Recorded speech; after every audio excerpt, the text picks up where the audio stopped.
Saya mencatat kita harus juga mewaspadai.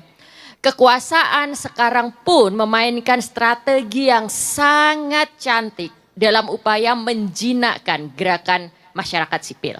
Kita bisa melihat ada upaya-upaya sistematis agar gerakan masyarakat sipil lumpuh, tidak berdaya, dan akhirnya padam. Salah satunya misalnya kita lihat kemarin demo buruh. Demo buruh di hari buruh yang harusnya menjadi ajang bagi buruh untuk menyuarakan kegelisahan, menyuarakan tuntutan, diubah menjadi sebuah bentuk konser, joget bersama-sama, ya kan? Ya, salah satu bentuk penjinakannya adalah misalnya juga dengan sahabatnya Pak Rocky dijadikan menteri. Karena sahabatnya Pak Rocky itu adalah pemimpin gerakan buruh. Nah, ini hanya satu contoh saja.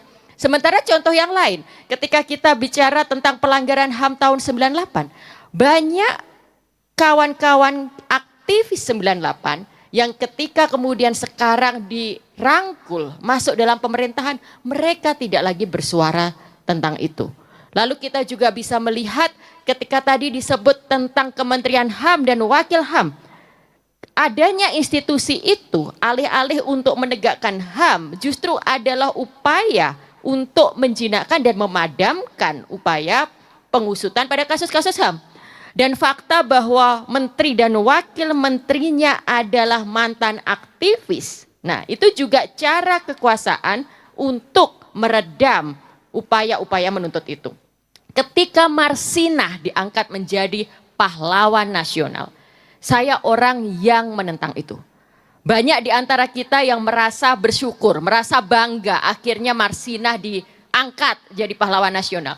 Tapi bagi saya itu merupakan bentuk hero washing.